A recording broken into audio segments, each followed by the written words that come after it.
Bom dia! Glória a Deus! Antes de sentar, vire para alguém e diga: hoje receberemos algo novíssimo da Palavra de Deus. Diga a outra pessoa algo novíssimo da Palavra de Deus. Obrigado, Jesus. Amém. Você pode sentar. Se eu puder ter um pouco mais de retorno, só mais um pouco. Obrigado. Bem, é bom estar no Texas. E é bom estar na Águia da Montanha. Assim que viemos para este culto, meu telefone começou a tocar. E eu olhei e era uma mensagem de texto da minha assistente. E ela dizia: desfrute do seu tempo no Texas. Está menos 23 graus Celsius hoje em Moscou. Eu disse: aleluia, estou feliz porque estamos no Texas. Glória a Deus, mas sabe, as pessoas vêm para a igreja, não importa o quão frio, elas vêm para a igreja. E somos tão gratos. Mas é uma bênção estar aqui. Amamos a Igreja Águia da Montanha. Amamos muito os seus pastores. E eu creio que vocês os amam também.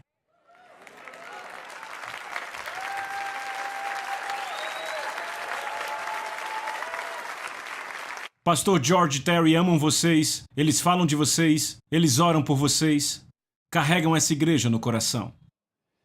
E vocês são muito abençoados por tê-los como líderes. E eu sou abençoado por tê-los como nossos amigos. E eu digo isso de coração. E claro, somos gratos a Kenneth e Gloria. Ei, Kenneth e Gloria, onde vocês estão? Que bom ver vocês, bem-vindos à igreja. Kenneth, você está lindo demais hoje. Muito obrigado, irmão. Você está muito bem. Obrigado, irmão Copeland. Obrigado. E Glória, você está linda como sempre. Vocês não são gratos por Kenneth e Gloria Copeland?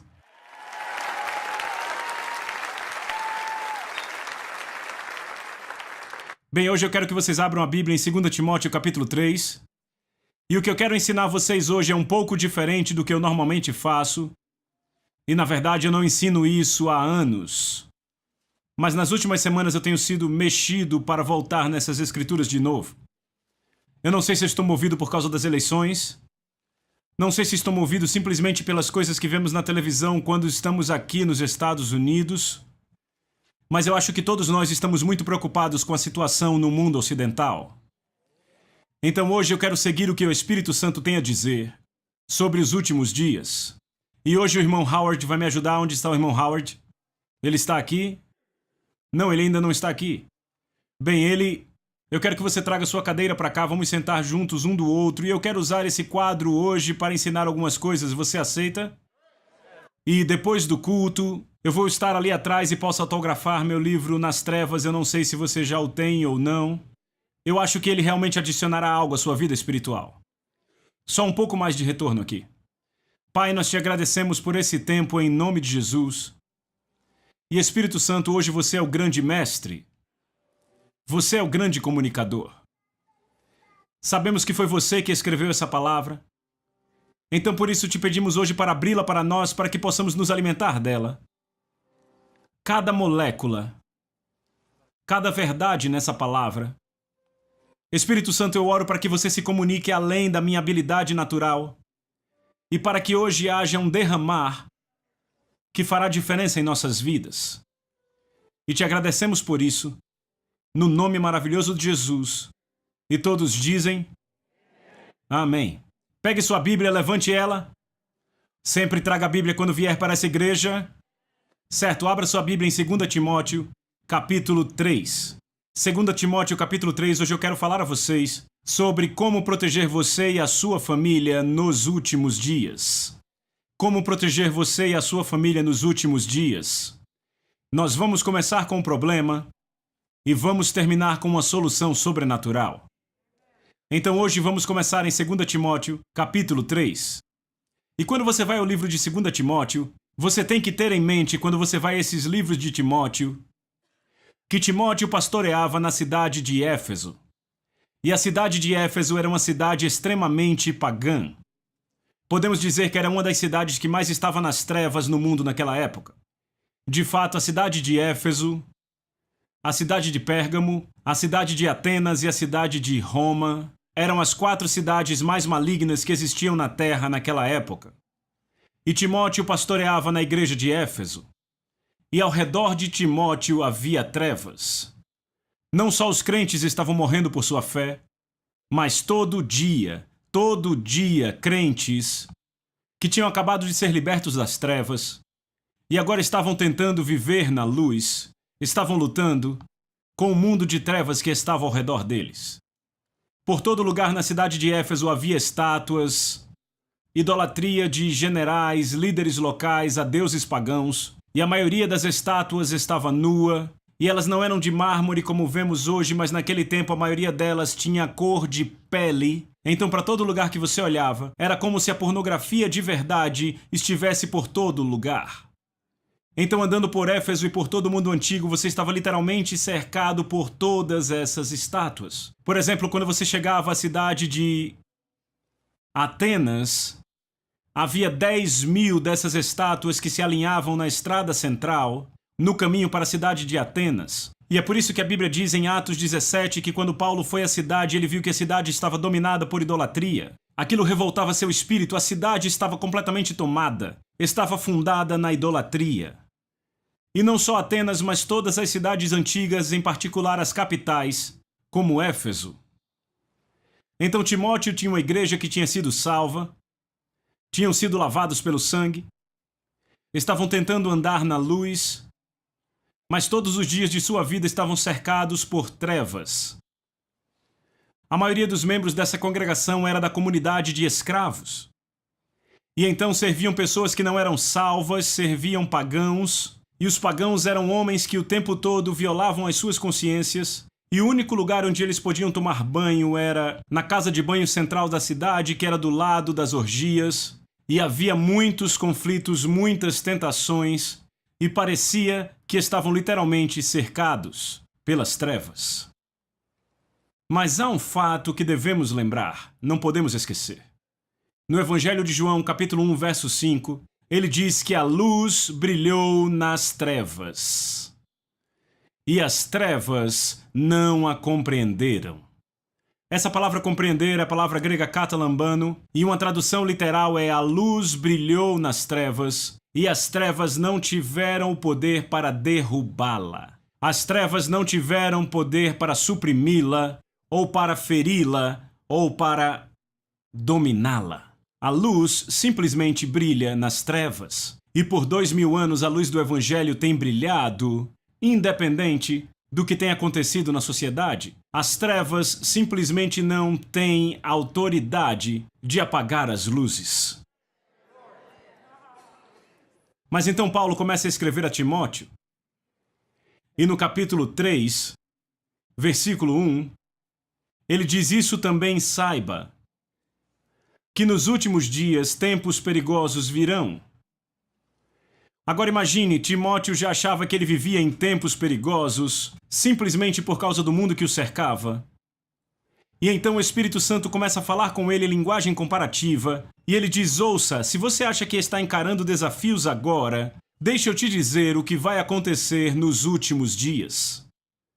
E enquanto a intenção disso era encorajar o coração de Timóteo, pode não ser muito encorajador para nós que vivemos agora na época desta profecia, porque estamos vivendo nos últimos dias, e o Espírito Santo, neste versículo, estava apontando seu dedo para 2000 anos no futuro e estava profetizando o que ele viu.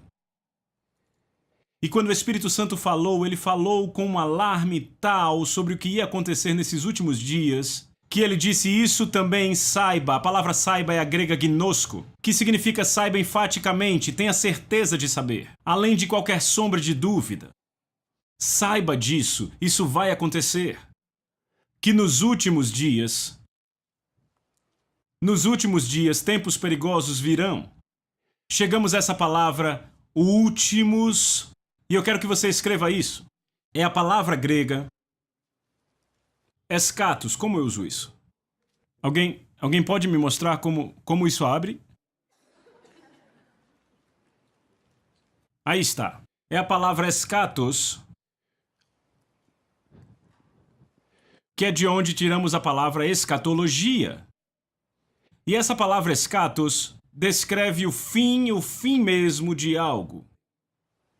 Por exemplo, vai descrever o último mês do ano, não a segunda metade, mas o último mês. Esta palavra escatos descreve o último dia de um mês, ou o último dia de uma semana. Ela sempre descreve o fim mesmo de algo. Então, quando o apóstolo Paulo escreve e diz isso, também saiba que nos últimos dias é a palavra escatos, e então você entende que o Espírito Santo está descrevendo o que vai acontecer na sociedade nos últimos dias. E o Espírito Santo diz que tempos perigosos virão. Agora, se você trouxe uma caneta, eu quero que você sublinhe essa palavra perigosos.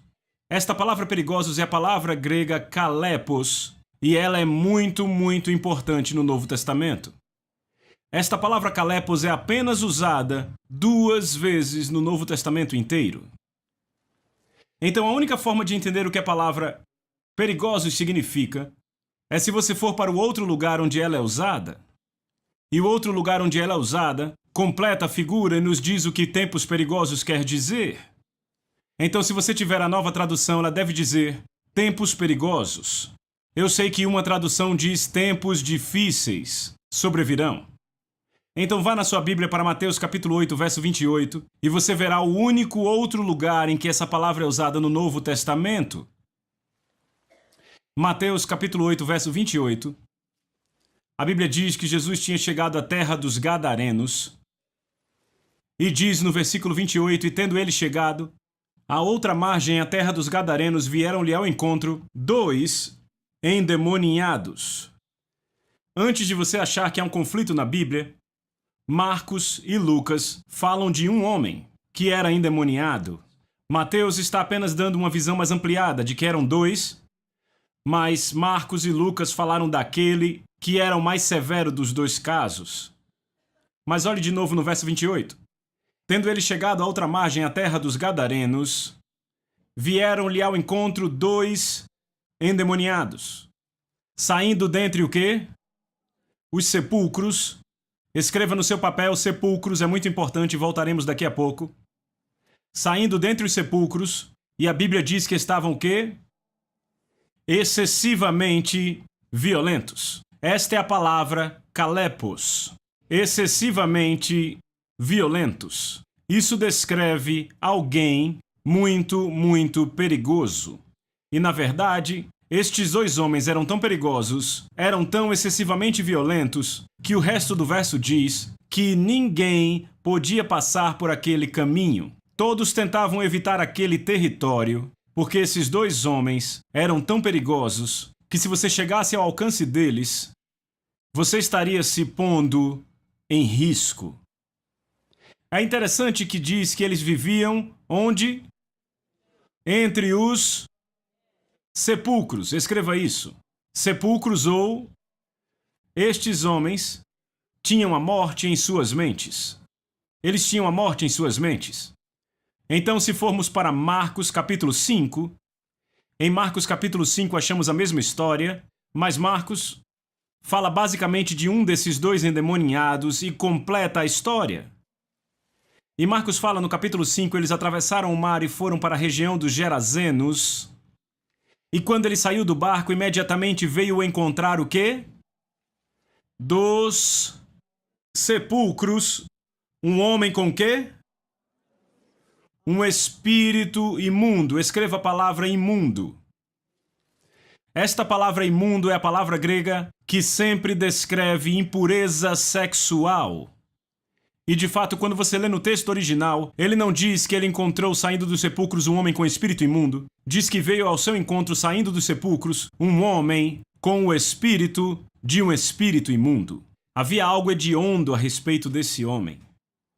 E parece que essa torpeza, essa impureza sexual que ele tinha tolerado em sua mente pode ter sido a porta pela qual essa legião de espíritos entrou na vida desse homem. Algum tipo de porta foi aberta. E parece que primeiro foi aberta por causa da impureza. Mas note que a impureza está conectada com isso. E esse homem vivia onde? entre os sepulcros. Se você incluir o Evangelho de Mateus e esse Evangelho, então 3 vezes foi dito que eles viviam entre os sepulcros. E nenhum homem podia amarrá-lo, nem mesmo com correntes, pois muitas vezes lhe haviam sido acorrentados pés e mãos, e ele arrebentava as correntes e quebrara os ferros de seus pés. Nem podia nenhum homem, o que ele diz? Domá-lo. E esta palavra em particular, domar, é muito importante nessa história, porque ela descreve um domador de um animal selvagem. Homens que domam leões e ursos e tigres e bestas selvagens foram trazidos e tinham tentado domar esse homem, mas mesmo aqueles que tinham domado as bestas mais selvagens não conseguiram controlar este homem, porque ele era indomável, ou você pode dizer que ele era incontrolável. E eu quero que você escreva indomável. Indomável. Indomável. E sempre, verso 5, noite e dia, ele estava nas montanhas. E onde? Nos sepulcros. Então agora ele diz 5 vezes em 2 evangelhos que este homem estava nos sepulcros. Então descobrimos que onde há uma forte atividade demoníaca, a morte está na mente das pessoas. E não só ele estava nos sepulcros, mas notem o que ele estava fazendo nos sepulcros. Ele estava gritando e o quê? Se cortando. Escreva a palavra cortando. Se cortando ou autoflagelo. Mutilação. Automutilação. Então, se formos para o Evangelho de Lucas, Lucas capítulo 8.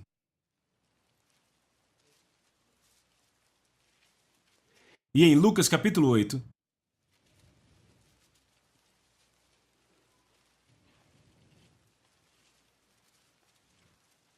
a Bíblia conta a história, e claro, Lucas era um médico, então ele sempre vê de uma perspectiva diferente.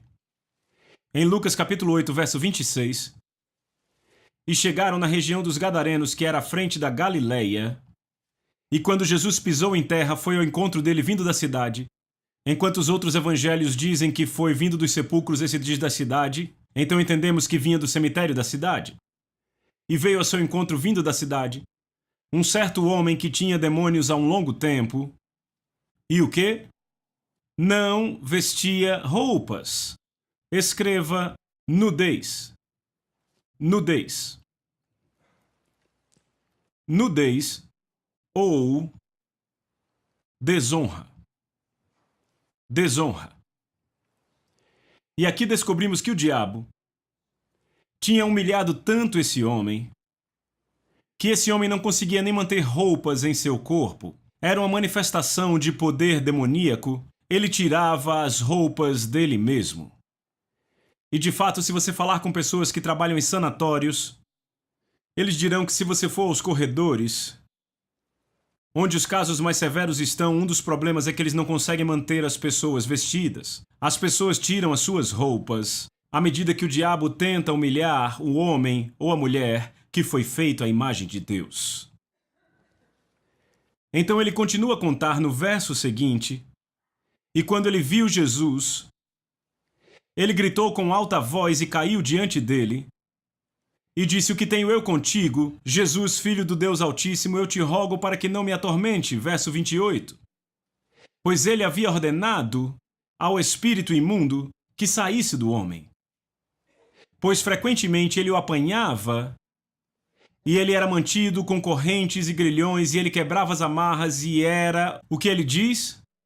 Movido pelo diabo para o deserto. Esta palavra movido é uma falta de descanso onde não há sossego, a pessoa não encontra descanso para a sua alma. Ele é movido por uma inquietude.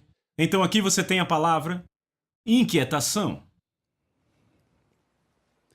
Então quando você põe tudo isso junto, todas essas palavras estão relacionadas com a palavra kalepos, que é usada em 2 Timóteo capítulo 3, verso 1, quando o Espírito Santo diz: mas saiba disso, que nos últimos dias, escatos, nos últimos dos últimos dos últimos dias, excessivamente violentos, períodos de alto risco, tempos perigosos virão.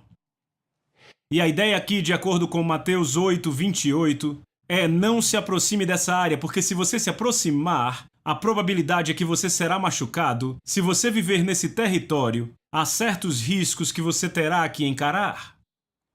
E descobrimos onde há esse calepos, onde há esses tempos excessivamente violentos. E lembrem, esta palavra calepos só é usada 2 vezes na Bíblia, aqui em Mateus 8:28. Onde você encontra calepos, você também encontra morte. Então sabemos que calepos, estes tempos perigosos, também terão um período onde as pessoas terão a morte em suas mentes. Agora, me perdoem por tentar deixar isso muito contemporâneo, mas sejamos honestos.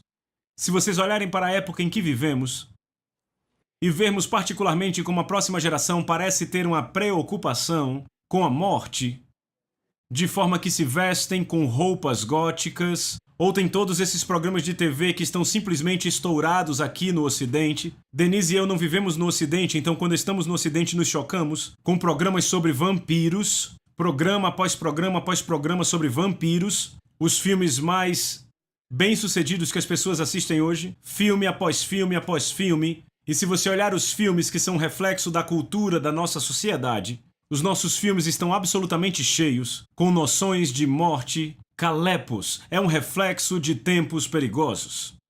Ou talvez impureza. A impureza também está conectada com essa palavra calepos. Impureza sexual, impureza. Numa medida que nunca imaginamos que fosse possível nos Estados Unidos. Talvez dissemos que era possível na Europa e foi possível na Europa por muito tempo. Mas não podemos mais dizer apenas na Europa, porque invadiu a privacidade das nossas próprias casas. E quanto a indomável, isso nos diz que calepos, que tempos perigosos, serão tempos em que o mundo cairá num período onde as coisas são indomáveis. E essa palavra pode se referir a finanças, pode se referir a política, pode se referir à guerra. Algo muito indomável, não importa o que eles façam para trazê-lo ao controle, simplesmente não é controlável e desta forma é cheio de alto risco. Ou a palavra calepos está conectada com o demoníaco que está se cortando com pedras. Então descobrimos que quando as pessoas estão debaixo do controle demoníaco, há uma automutilação. Sejam piercings no corpo, ou estão simplesmente se cortando. Recentemente eu e Denise jantamos com uma mulher que é a diretora-chefe da maior escola cristã nos Estados Unidos. Ela disse que há um novo fenômeno acontecendo com as garotas nas escolas cristãs. Estamos tentando lidar com isso e eu perguntei o que é. Ela disse: é se cortar. As garotas estão se cortando. Elas se cortam para aliviar o estresse, elas se cortam porque elas carregam mágoa. E uma das maiores situações com as quais estamos lidando na geração jovem são estudantes em escolas cristãs que estão se cortando. Meu amigo, isso não é normal. Então, nudez. A Bíblia diz que ele não vestia roupas. Bem, especialmente entre os judeus, isso era uma desonra, publicamente exibir o corpo nu. Porque o corpo foi feito à imagem de Deus e eles acreditavam que o corpo deveria ser reverenciado, que ele deveria ser respeitado. E esta é uma das razões pela qual Jesus levou nossa vergonha quando foi pendurado na cruz. Porque ele foi pendurado nu diante do mundo inteiro. E isso foi uma grande vergonha. Mas de acordo com Lucas capítulo 8, a nudez ou não vestir nenhuma roupa ou a desonra do corpo humano é um sinal que está conectado com calepos, esses tempos excessivamente violentos e perigosos. E quanto à inquietação, todas essas coisas estão conectadas com essa palavra calepos, que na tradução King James é traduzido como perigosos, mas saiba também isso, que nos últimos dias, nos últimos dos últimos dias, tempos perigosos, tempos excessivamente violentos, tempos conectados com tudo isso, tempos tão perigosos que se você viver perto desse território, a probabilidade é que você ou alguém que você conhece será machucado por esses tempos, a não ser que você conheça uma forma de não ser machucado. E é disso que eu vou falar a vocês hoje. Mas então veja o que ele diz no verso 2. De volta a 2 Timóteo capítulo 3, verso 2. Eu falei aos pastores George e Terry que eu ia pregar sobre esses versículos porque eu estou interessado em não soar negativo. No entanto, não fui eu que escrevi esses versículos. O Espírito Santo escreveu isso. Porque ele quer que estejamos informados. Ele não quer nos assustar, quer que nós fiquemos armados. E no verso 2 ele diz, pois os homens... Howard, você pode apagar isso, obrigado. Ele diz, pois os homens serão amantes de si mesmos, avarentos, presunçosos, orgulhosos, blasfemos, desobedientes aos pais, ingratos, ímpios. Vamos parar aqui e voltar para o começo do versículo. Ele diz, pois os homens serão amantes de si mesmos. Esta palavra, serão, é a palavra grega eime. Se você está anotando, anote isso, eime. Esta palavra eime simplesmente significa eu sou. Eu sou. Então a primeira coisa que o Espírito Santo faz é nos dar uma pista que no final dos tempos, esta geração será a geração do eu sou. Autofocada, autoconsumida, e caso não entendamos o ponto com isso, ele adiciona a frase amantes de si mesmos, que é a palavra grega philautos. Bem, philautos é uma coisa muito estranha. É um conjunto da palavra phil e a palavra autos, e essas palavras nunca deveriam estar juntas. A palavra phil vem de phileos, que significa amar uma outra pessoa com muito carinho. É uma palavra que você apenas usa para outra pessoa. É a mesma palavra que significa beijar. Se você ama sua esposa, você filéu, dá um beijo nela. Quando a Bíblia diz que Judas Iscariotes foi até Jesus e lhe deu um beijo, é a mesma palavra, um beijo. Não é o que você dá para si mesmo, é o que você reserva para outra pessoa. Mas quando você conecta com a palavra autos, autos é de onde tiramos a palavra auto como autobiografia, e ela descreve a si mesmo. Então descobrimos que nos últimos dias não só a geração será eime, eu sou, autofocada, absorvida em si mesmo, mas eles terão afeição por si mesmos, significando que a sua mais alta lealdade não será a sua família, não a sua igreja, não aos seus negócios, mas a si mesmos. Então o Espírito Santo diz, pois os homens serão amantes de si mesmos, avarentos. Anotem a palavra avarentos. A palavra avarentos é a palavra grega pleonexia. Esta palavra pleonexia significa mais e mais e mais e mais e mais. É a sociedade que nunca tem o suficiente. E é muito interessante que esta palavra é usada em múltiplos lugares nas Escrituras para descrever glutonaria. Eu acho que é um ponto interessante descrever a geração dos últimos dias como aquela que nunca tem suficiente, porque as pessoas querem mais e mais e mais e mais e mais. E o que vemos na nossa sociedade hoje, à medida que as pessoas ficam maiores e maiores e maiores e maiores e maiores, é uma manifestação direta dos dias em que vivemos. Eles perderam a habilidade de dizer não. Eles querem mais e mais e mais até que finalmente eles querem até mesmo o que não é razoável para eles. Isso pode se referir a posses materiais, a comida, se refere a tudo, pleonexia, avarentos, é apenas um desejo de ter e ter mais. E então ele diz presunçosos, orgulhosos e blasfemos. Particularmente veja a palavra orgulhosos. A palavra orgulhosos é a palavra grega tihon, mas se você olhar isso, você vê outra palavra nisso? Typhoon em inglês. É de onde vem a palavra tufão. E aqui temos encorajamento do Espírito Santo. Porque o Espírito Santo, usando essa palavra orgulhosos, tihon, descreve nuvens negras que aparecem no horizonte.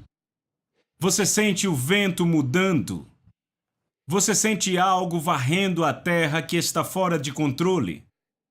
Que você vai ser atingido por uma tempestade. Mas o que temos que lembrar é: tufões causam muitos danos, mas tufões não duram muito. Tão rápido quanto vêm, eles vão embora. E embora sejamos tentados a dizer o que faremos, o mundo está mudando ao nosso redor, está mudando muito rápido. Parece muito grande, meus amigos. Este não será o estado permanente das coisas. Isso virá rápido, mas também partirá rápido, e os justos vão herdar a terra. E então, no meio desse texto, o Espírito Santo nos encoraja. Não se preocupe, isto não será permanente. Então ele usa a palavra blasfemos. Tendemos a pensar que a palavra blasfemo, do grego blasfemia, significa blasfemar contra Deus, mas de fato, blasfemia simplesmente se refere a uma fala muito rude. Por exemplo, o apóstolo Paulo disse em 1 Timóteo capítulo 1 que ele era um blasfemo antes de vir para Cristo.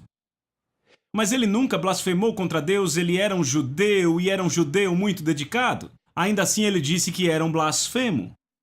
Esta palavra blasfemia descreve uma fala muito rude. Estamos falando de palavras torpes e sujas que nunca deveriam estar na boca de um cristão.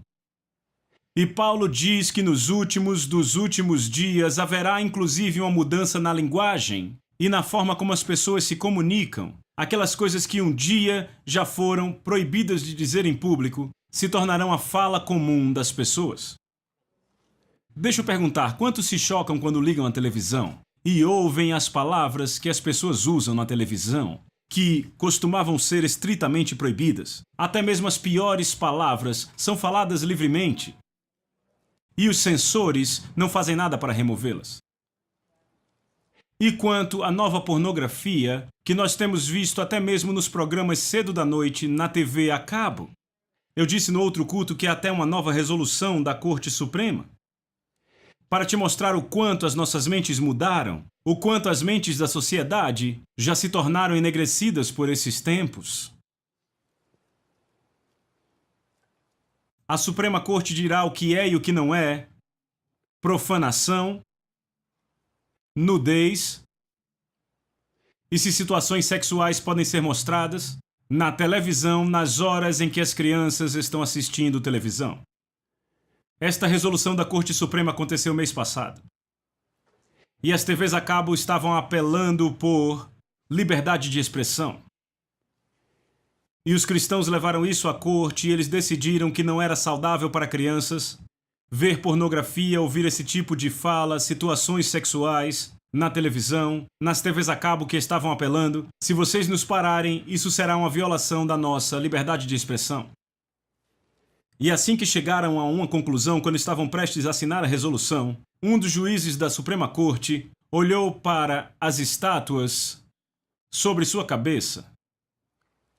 Estátuas, belos monumentos, não profanos, apenas estátuas, mas nus.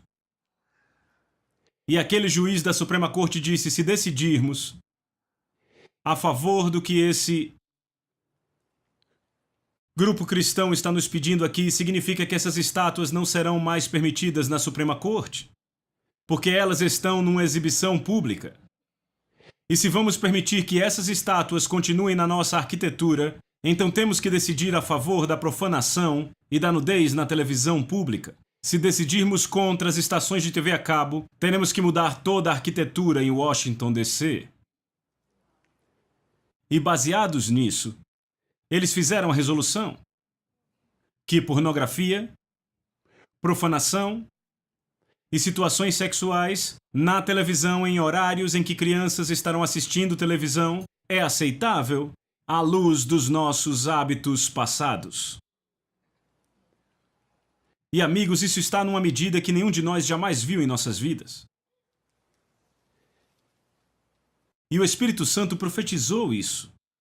E ele disse: haverá blasfemos, que se referem a uma fala e um comportamento rude e grosseiro, desobedientes aos pais. A palavra desobediente, na verdade, é uma palavra que significa não persuasível. É a imagem de pais perdendo o controle dos seus filhos e os filhos ganhando o controle dos pais.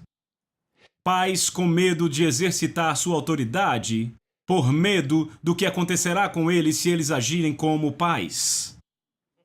É literalmente o que isso significa. E então ele diz: ingratos e ímpios. Repitam: ingratos e ímpios. A palavra grato é a palavra grega caristia. É de onde tiramos a palavra graça.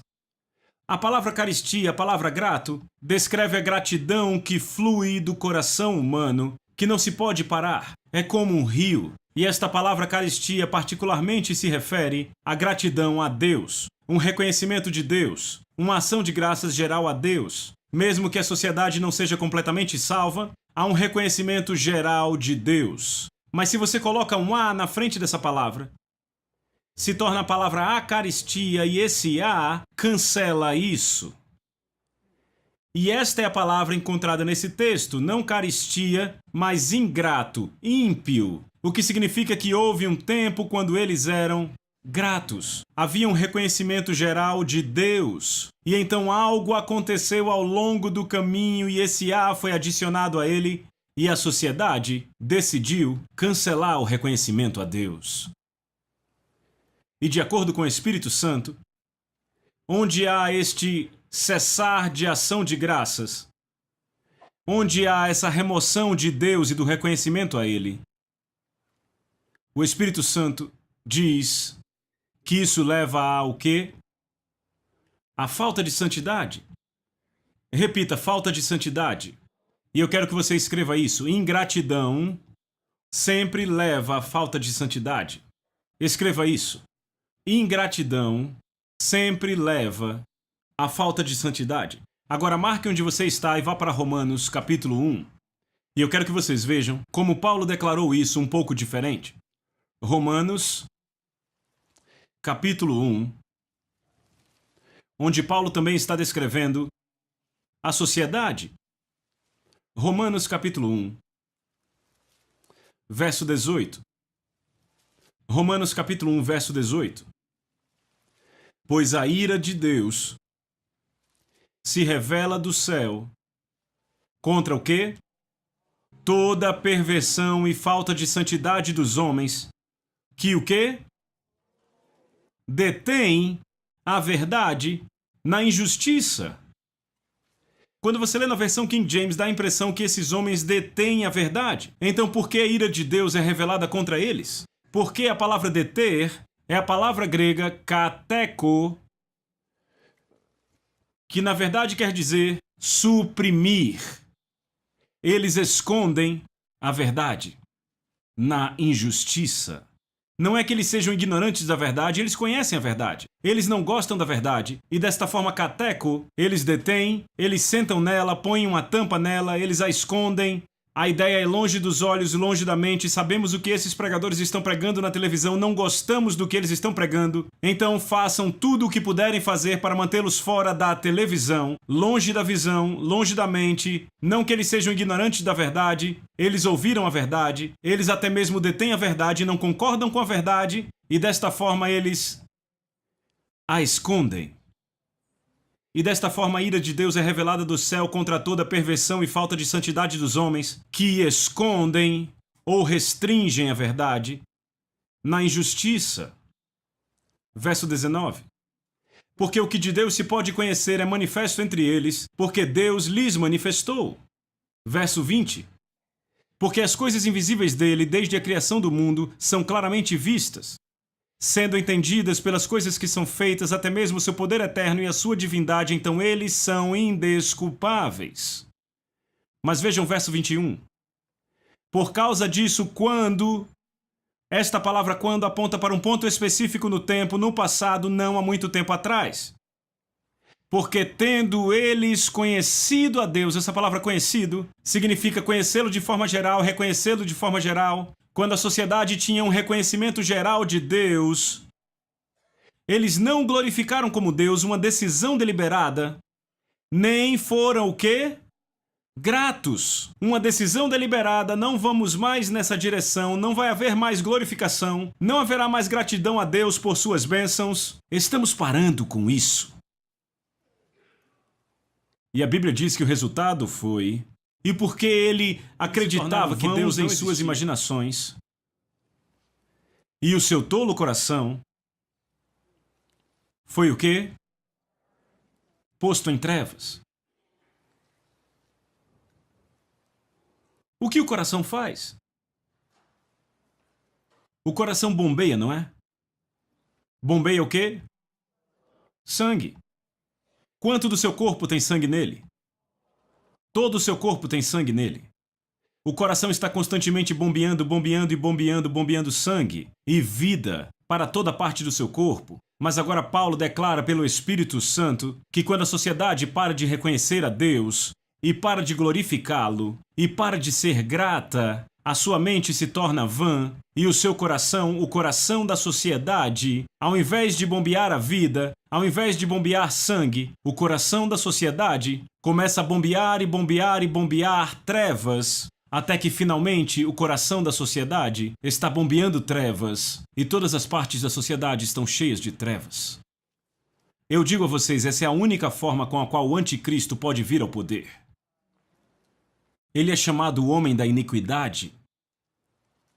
E o dia chegará em que o mundo estará tão cheio de trevas que um mundo de iniquidade simplesmente produzirá o seu próprio homem. Um homem de iniquidade. E o Espírito Santo continua a dizer porque, tendo conhecido a Deus, não glorificaram como Deus, nem foram gratos, mas se tornaram vãos em suas imaginações, e o seu tolo coração foi posto em trevas. Então encontramos o coração do mundo bombeando trevas. E verso 22, dizendo de si mesmos que são sábios, a palavra grega sophas, que significa uma iluminação ou sofisticação especial. Quando eles dizem ser elites, tão sofisticados, Deus na verdade diz, eles se tornam tolos, e a palavra tolos é o grego moraino, e sim é de onde tiramos a palavra imbecil. Então aqui encontramos o ponto de Deus. Quando você rejeita Deus e para de reconhecer a Deus, você não fica mais esperto, você se torna um imbecil. A palavra imbecil em inglês é moron, semelhante ao grego moraino. Recentemente eu vi uma entrevista de um famoso ateu, provavelmente o ateu mais famoso a viver nesta geração. Ele escreveu um livro que eu não quero dar o nome na televisão. Mas ele estava morrendo de câncer de garganta. E porque ele era muito brilhante, e porque a sua crença de que Deus não existia era tão indiscutível, decidiram que o entrevistariam antes de ele morrer, uma última entrevista. Então ele disse à câmera, eu assisti a entrevista inteira. Ele disse, sim, eu estou prestes a morrer e é bom que podemos registrar em filme o que eu acredito sobre a não existência de Deus. E o entrevistador disse a esse ateu, você sabe que os cristãos estão orando pela sua salvação por todo o mundo? E ele ria e dizia, ah, sim. Ele disse a sites por toda a internet falando sobre mim e a minha salvação. Ele disse, na verdade, eu entrei em um essa semana, onde definiram 22 de outubro como o dia em que eu receberei Cristo na minha vida. E ria disso. O entrevistador disse, o que você pensa disso? Ele disse, eu não tenho problema com isso. Ele disse, não existe um Deus para ouvir as orações deles. E o entrevistador disse, e se nós ouvíssemos assim por acaso, que você teve uma experiência antes da morte e recebeu a Cristo antes de morrer? Ele disse, se você ouvir que eu tive uma experiência de morte, isso quer dizer que eu estava tão doente que eu comecei a ter alucinações. Não acredite nisso. E então o entrevistador concluiu, falando do quão brilhante e o quão sofisticado esse homem era e como ele se sobressaía nos círculos intelectuais, e eu fiquei pensando no que Davi escreveu, que é o tolo que diz em seu coração, não existe Deus. E a Bíblia diz, dizendo de si mesmos serem sofisticados, tendo uma visão especial, eles se tornam imbecis. Verso 23. E no verso 23 temos uma das passagens mais brilhantes no Novo Testamento inteiro. É a história da idolatria em apenas um verso. Paulo diz, e mudaram a glória do Deus incorruptível para a imagem de um homem corruptível, bem como de aves, quadrúpedes e de répteis. E o que você tem aqui é a história da idolatria ao contrário. Se você vai para o fim do versículo e volta para o começo, você entenderá o que Paulo diz. As formas mais primitivas de idolatria eram a adoração de répteis. Então o homem começa a pensar um pouco mais alto e começa a adorar quadrúpedes. E então começam a adorar aves que voam no céu. E no fim de tudo isso, que começa com o pensamento grego, na verdade até o momento presente, Homens adoram homens. É por isso que temos o humanismo secular, onde acreditamos que nós somos a resposta para qualquer problema, não há necessidade de Deus, e o foco do homem passou a estar inteiramente sobre ele mesmo. É por isso que o homem fica tão disposto a remover Deus, porque Deus não é mais necessário. Então, quando lemos o verso 23, você entende que eles mudaram a glória do Deus incorruptível e hoje, Paulo diz, adoramos homens corruptíveis. Antes disso eram aves, antes quadrúpedes e antes eram répteis, mas agora o foco está sobre o homem. A palavra mudaram é a palavra trocar ou barganhar, é como pôr duas coisas na mesa e escolher qual você quer. Deus e o homem. A glória de Deus e a glória do homem estão sobre a mesa, e então descobrimos que os intelectuais tomaram sua decisão. Vamos escolher o homem e eliminar a Deus. E no verso 24 encontramos a resposta de Deus. Por isso, a palavra grega é tauto, à luz do que eles quiseram fazer, Deus os entregou. E isso às vezes me incomodava porque parecia que Deus tinha lavado suas mãos e não tinha mais paciência para aquilo. Que Deus apenas desistiu. Mas quantos aqui sabem que Jesus está sempre lá para qualquer um que se entregar para Ele?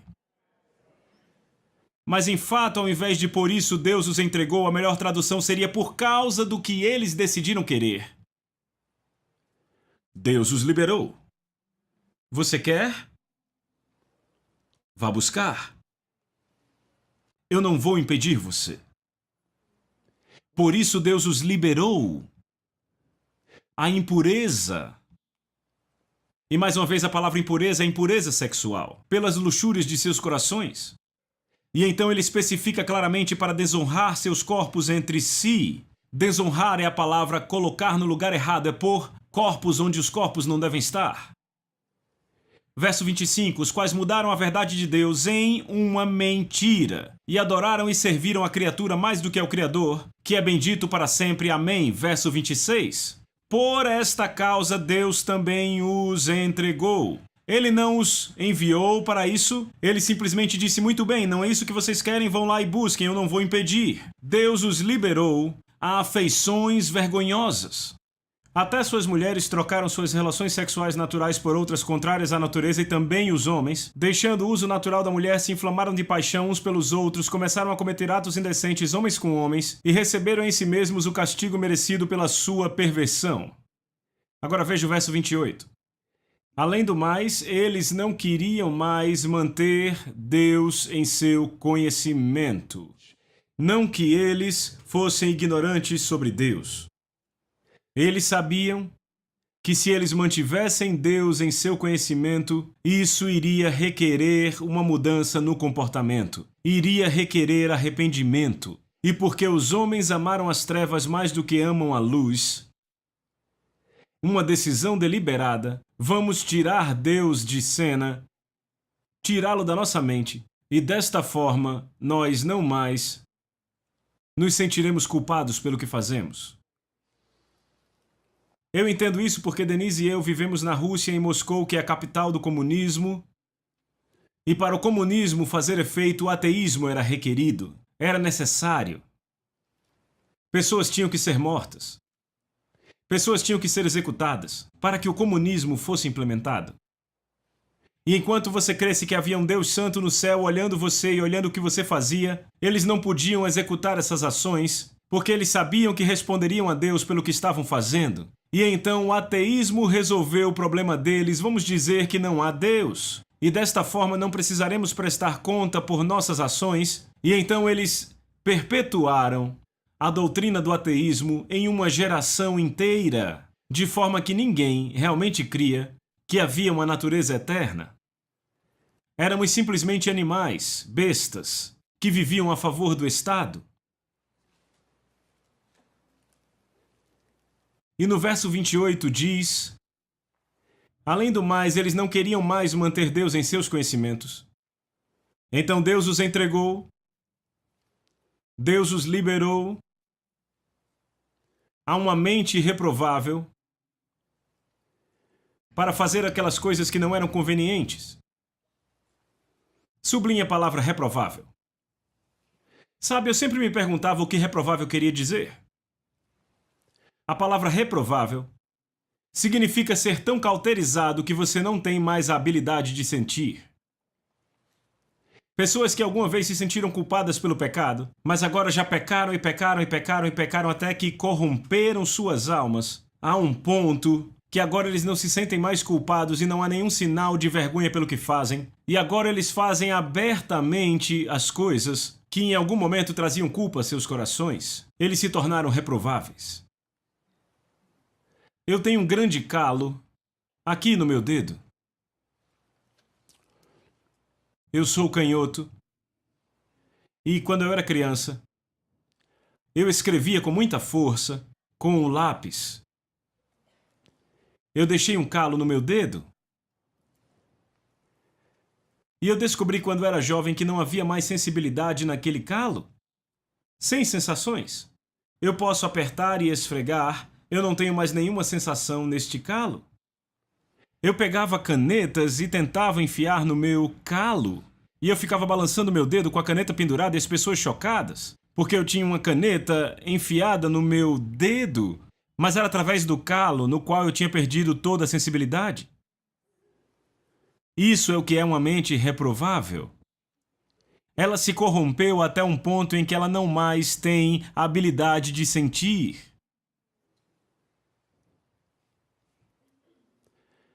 Agora, com tudo isso em mente, vão para 2 Timóteo, capítulo 3.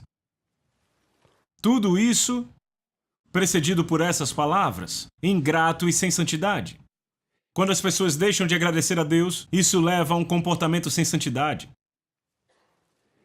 Então ele diz no verso 3, sem afeição natural, que no grego quer dizer membros da família que perderam a afeição uns pelos outros. Isso descreve a deterioração do lar. Membros da família que se separam, nunca fazem uma refeição juntos, famílias que se desintegraram completamente. Irreconciliáveis. Ele disse que os irreconciliáveis serão um dos sinais dos últimos dias. Essa palavra irreconciliável se refere à quebra de qualquer tipo de aliança. Pode ser um pacto de negócios, pode se referir à amizade, pode se referir ao matrimônio, são irreconciliáveis. E então chegamos à palavra caluniadores, que é muito notável para mim. A palavra grega diabolos, que é a palavra para diabo, mas como ela é usada nesse texto, os estudiosos do grego dizem que ela descreve o diabo caindo em... Escutem isso. O diabo caindo no sistema da corte, e então a corte passa a ser inundada de pessoas processando pessoas. É litígio fora do controle. Há 2000 anos atrás, o Espírito Santo profetizou isso. É um tempo tão perigoso que até nós, enquanto ministramos, temos que pensar defensivamente em tudo o que fazemos. Sem domínio. Sem domínio é a palavra grega que descreve pessoas que perderam a habilidade de dizer não para o gasto. Não conseguem dizer não para o gasto, pode se referir a governos ou a indivíduos. Mas esta é uma sociedade que é indomável, é incontrolável, é completamente sem domínio. Cruéis é a palavra para não civilizados. Inimigos do bem. E deixe-me dizer algo sobre não ser civilizado.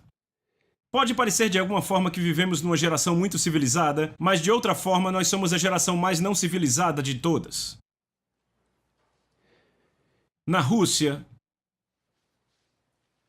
eu não quero entrar nos detalhes, eu apenas quero ilustrar o que o Espírito Santo está dizendo.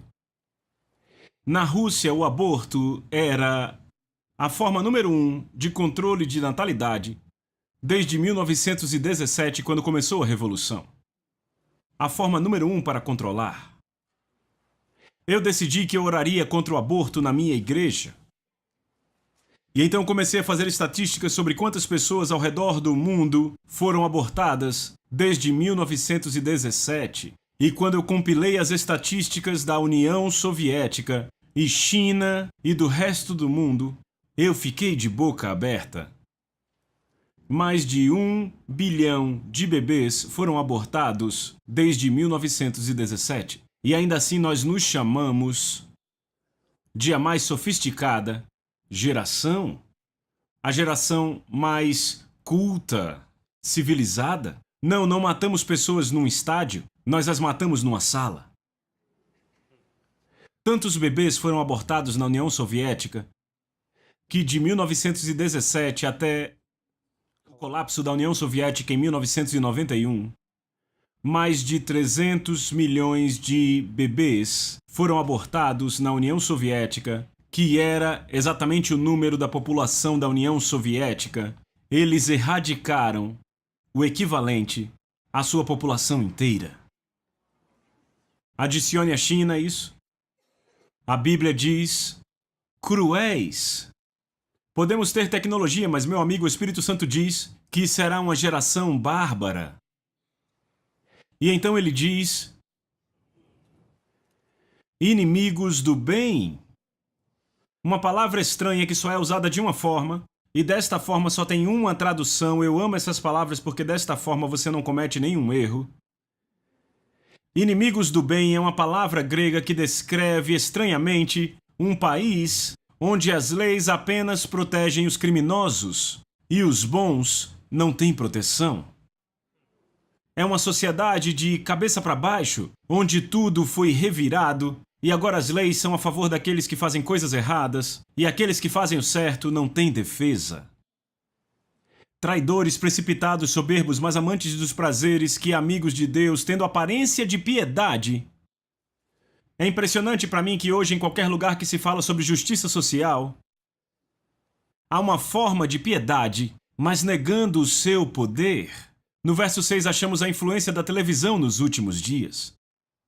São esses os que se introduzem pelas casas. Como você vai entrar na casa das pessoas? Uma forma é televisão ou internet. E conquistam mulheres instáveis, sobrecarregadas de pecados, as quais se deixam levar por toda espécie de desejos, e elas estão sempre aprendendo e jamais chegam ao conhecimento da verdade. E é por isso que precisamos usar a tecnologia antes que o mundo domine. E então o Espírito Santo profetiza no verso 8. Como Janes e Jambres se opuseram a Moisés.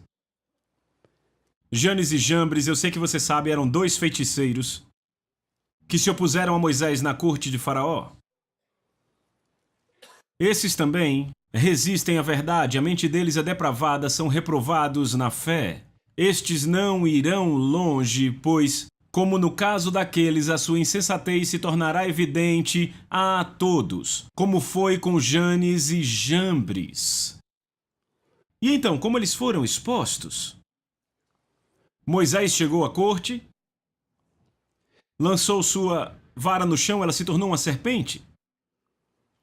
Janes e Jambres vieram, caçoando da presença de Deus, disseram: isso não é nada, lançaram as suas varas no chão, e quando as varas estavam no chão, elas também se tornaram serpentes, vocês lembram? Agora 3 serpentes no chão.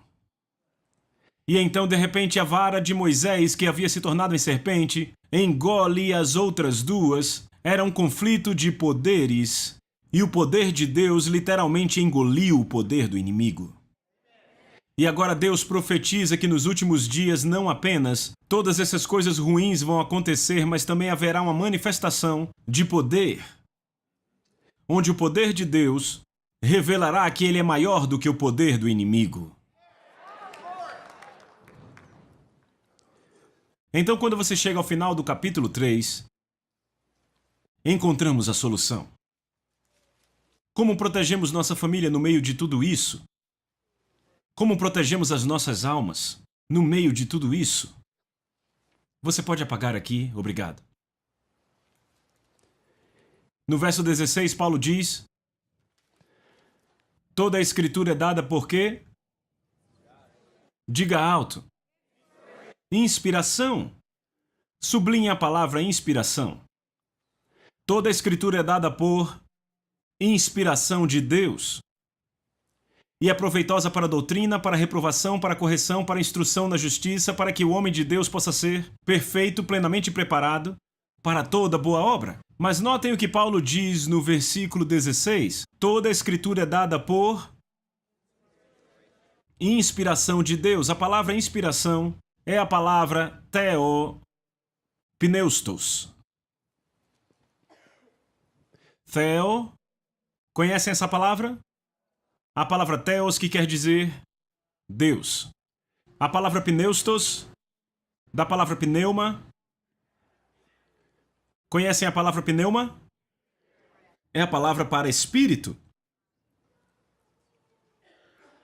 Por isso que ela é traduzida, Deus soprou. Agora deixa eu falar sobre essa palavra, pneuma.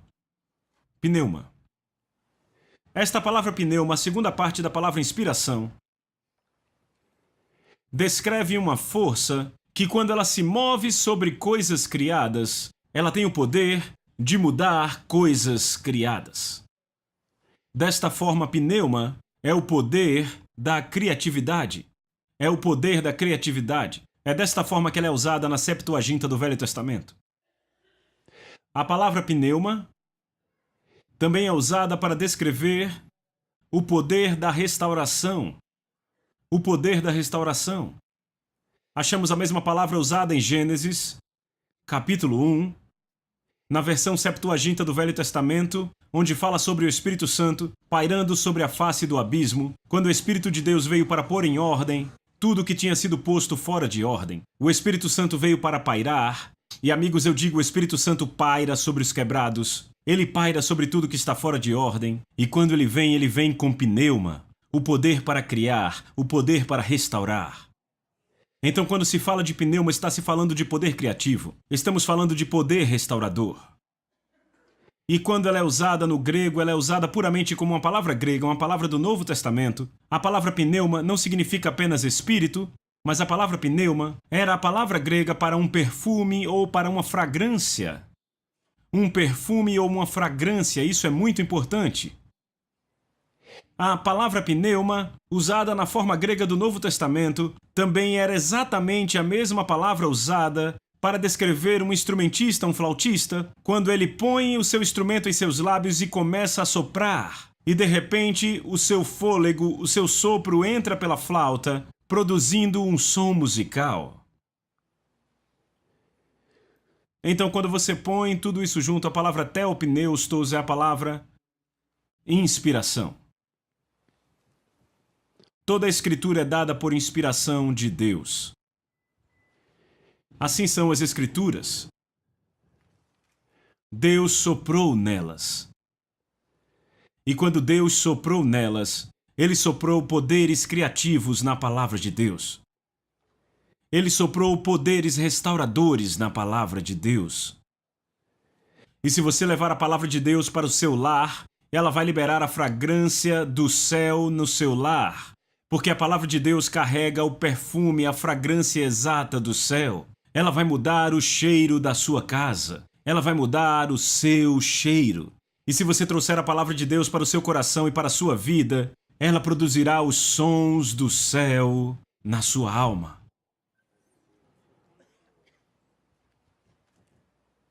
Agora deixa eu fazer uma pergunta. A Bíblia é composta por palavras, certo? Palavras compostas.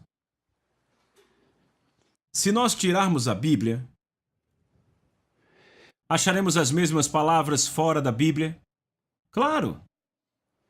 Você as encontra em literatura secular, até mesmo em Shakespeare. Todas as palavras da Bíblia são achadas em qualquer livro de literatura, elas não são exclusivas da Bíblia. Então, o que as torna únicas na Bíblia?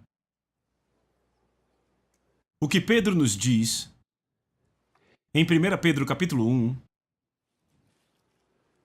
é que nos tempos antigos, homens santos que escreveram a Bíblia, escreveram como eram movidos pelo Espírito de Deus.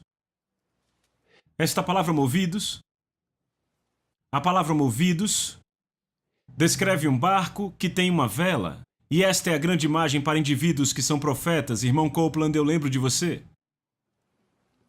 Profetas levantam suas velas. Se o vento não está soprando, não importam as velas, o barco não vai se mover. Mas se a vela está levantada, ela está pronta para receber o vento a qualquer momento. E quando a Bíblia fala dos homens no Velho Testamento, diz que eles não escreveram pela sua interpretação privada, aquilo não era autoprojetado, não era da vontade deles, mas falaram e escreveram como eram movidos pelo Espírito de Deus. De repente, aqueles homens recebiam o vento do Espírito e em suas mentes, os pensamentos de Deus se formavam e quando escreviam, começavam a pegar as palavras simples da linguagem humana e Deus começava a pô-las juntas em uma combinação que chamamos de revelação divina. E eles escreveram na inspiração do Espírito. Agora deixe-me dar um exemplo da Bíblia que vocês seguram em suas mãos. Pastor, vem aqui, por favor. Isoladas, são apenas palavras. Meio como esse balão. Vazio. Vazio. Mas o que acontece quando o pastor põe na sua boca? Vejam isso. Ei! Pare. Agora olha aqui, olha esse formato. Mudou de forma, não foi? Aquele balão vazio começou a tomar forma. É exatamente o que aconteceu quando a inspiração do Espírito começou em Gênesis capítulo 1, quando o homem não podia receber toda a revelação de uma vez só. Então Deus soprou um pouco e deu os primeiros 5 livros do Velho Testamento. E a palavra de Deus começou a entrar em manifestação. Então os profetas começaram a escrever. O entendimento de Deus começou a crescer, quando a Bíblia começou a tomar forma, e a Bíblia começou a ficar maior e maior, e então começou o Novo Testamento, e finalmente Deus soprou nas mentes e nas mãos dos homens, até que a palavra de Deus estava completa. E uma vez que ela estava completa, Deus amarrou a ponta, e ele disse: é isso, nada mais. E a palavra de Deus tomou forma. Agora eu te faço uma pergunta. O que é isso?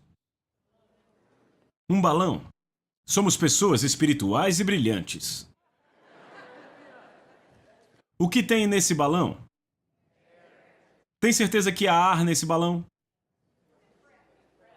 Fôlego? Tem certeza que é isso que há nesse balão? O pastor George está nesse balão. Se levarmos o balão para um laboratório e o examinarmos, eles descobrirão que dentro deste balão estão as moléculas de George Pearson. George está neste balão. Ele está aqui dentro. Então, quando Deus pegou as palavras dos homens e soprou sobre as mentes dos homens, e a Bíblia começou a se expandir e se desdobrar, e se tornou a revelação divina, Deus não simplesmente soprou sobre as palavras, mas assim como o pastor George soprou naquele balão e as suas moléculas ficaram naquele balão, Deus literalmente soprou a si mesmo dentro desse livro, e ele se tornou uma manifestação. Então este livro, o qual chamamos a Bíblia Sagrada, não é como qualquer outro livro, é um livro diferente. Este livro não é apenas sobre Deus, ele contém Deus. Deus está dentro deste livro, ele está aqui. As suas moléculas estão aqui, a sua vida está aqui, o seu pneuma, o seu poder criativo está aqui. Seus poderes restauradores, a fragrância do céu está nesse livro, a música do céu está neste livro, tudo o que Deus é está aqui dentro deste livro. Então será que não é um crime ter um desses no seu banheiro, na sua cozinha, no seu carro, próximo à sua cama, em cima da sua televisão? E você nunca o abre?